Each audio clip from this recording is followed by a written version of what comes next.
Negara hukum itu apa? Apa yang diajarkan kepada kita selama ini tentang negara hukum? Supremasi hukum. Bagaimana kita bisa meletakkan hukum sebagai sesuatu yang supreme ketika hukumnya tidak adil? Kita harus taat hukum.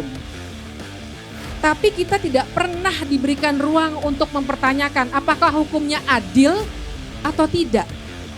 Hukum dan keadilan di negara ini dipisahkan, teman-teman. Hukum sebenarnya tidak sepenuhnya bisa berbicara tentang keadilan, kesetaraan di hadapan hukum. Tapi kita setara atau tidak di hadapan hukum? Kita yang tidak punya kekuasaan dibikin tunduk semata-mata pada hukum. Gak pernah kita diberikan ruang untuk mempertanyakan hukumnya memberikan keadilan atau tidak. Keadilan tidak diberikan. Keadilan pasti harus diperjuangkan. Saya akan mulainya dengan catatan tadi. Apa tadi katanya Indonesia negara hukum. Siapa yang masih percaya di sini Indonesia negara hukum?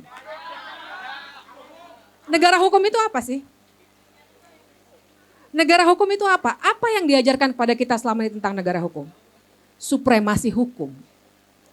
Tapi bagaimana kita bisa meletakkan hukum sebagai sesuatu yang supreme ketika hukumnya tidak adil? Benar gak? Hukum dan keadilan di negara ini dipisahkan, teman-teman. Hukum sebenarnya tidak sepenuhnya bisa berbicara tentang keadilan. Hukum biasanya apa sih yang dimaknai hukum? Peraturan, ya kan? Apalagi? Penegak hukum. Apalagi? Sanksi. Keadilannya di mana? Nggak ada. Karena teman-teman, saya langsung aja nih nggak pakai yel-yel karena saya langsung tergelitik tadi begitu berbicara soal negara hukum. Karena selama ini dari kita kecil semua pasti udah pernah ngambil dong mata kuliah atau kelas yang namanya PPKN. Udah pernah semua ya? Dalam pendidikan kewarganegaraan apa sih yang diajarkan kepada kita? Kita harus taat hukum.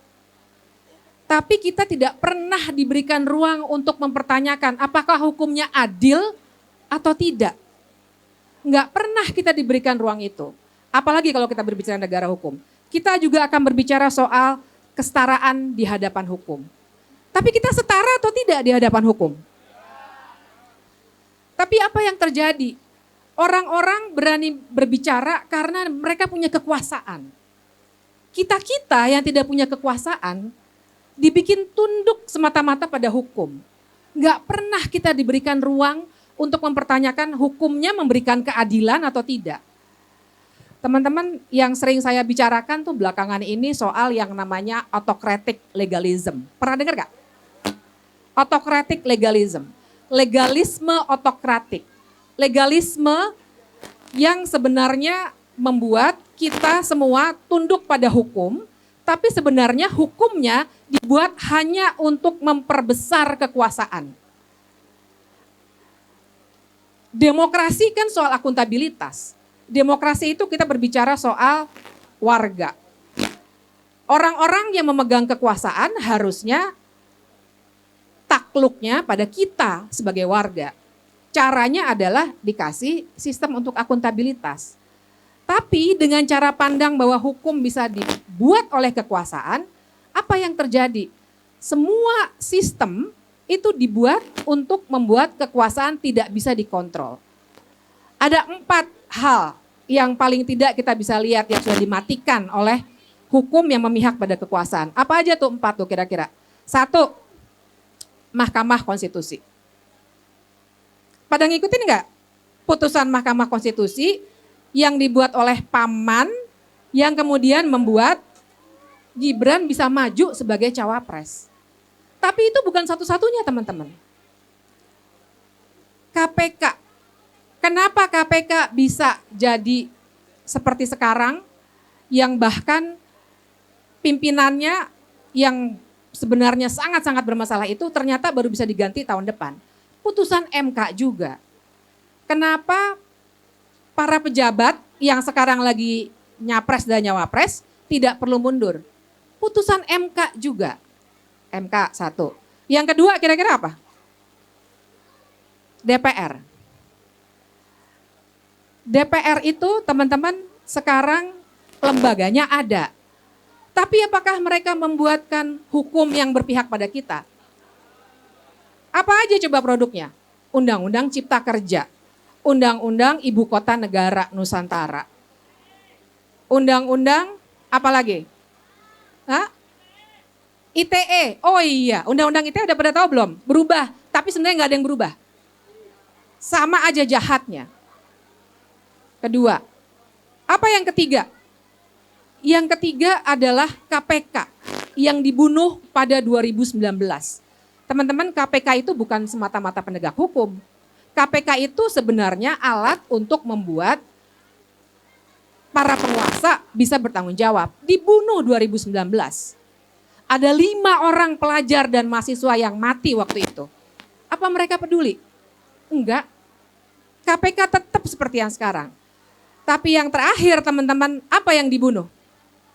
Kita, masyarakat sipil. Hukum dibuat untuk membuat kita semua bungkam dan takut. Di sini ada yang takut nggak? Saya yakin, tadi saya ngobrol di belakang sama teman-teman di Dago Elos, nggak ada politisi yang bisa masuk sini, benar ya? Saya pengen sekali mengcopy sistem itu ke tempat-tempat di mana saya biasa nongkrong. Karena kita semua sekarang siapa yang udah disuruh ke TPS? Oleh nggak tahu, guru, ketua RT, kelurahan segala macam. Kita semua sekarang didorong untuk lagi-lagi memberikan kekuasaan pada orang-orang yang membuat hukum yang sebenarnya bukan untuk kepentingan kita. Teman-teman, semua dari 3 capres itu menurut saya tidak ada yang bisa dipercaya. Jangan ngomong soal, jadi kita kalau misal mau melawan, kita mesti milih siapa nih? Nggak ada yang bisa dipilih teman-teman. Kenapa? Karena kita harus membentuk politik alternatif. Kita harus membuat gerakan kita ini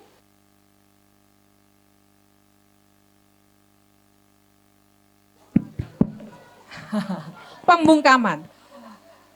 Kita harus membuat gerakan politik alternatif ini menjadi sebuah politik kewargaan. Kita nggak bisa menggantungkan selalu pada sistem yang sekarang. Nggak akan bisa. Kita harus membongkar sistem ini. Kita nggak bisa 14 Februari didorong untuk mencoblos, kemudian berharap kalau wajah-wajah di sekitar kita berubah, maka akan ada perubahan, maka akan ada perombakan. Nggak bisa teman-teman. Kita yang harus bergerak. Kita yang harus membuat kehidupan kita sehari-hari, hak kita sehari-hari menjadi bagian dari gerakan bersama. Teman-teman,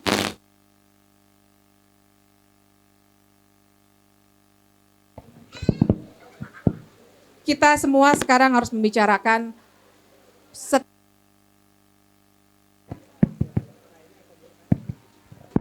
Oke, boleh deh tukar deh biar lebih stabil.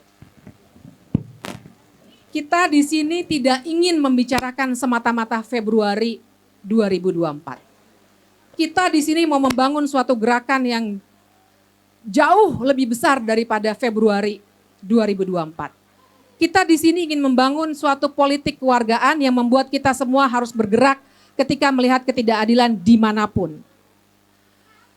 Dan terakhir, saya ingin bilang ke teman-teman bahwa saya sendiri kan, saya dosen di Sekolah Tinggi Hukum Indonesia Jentera.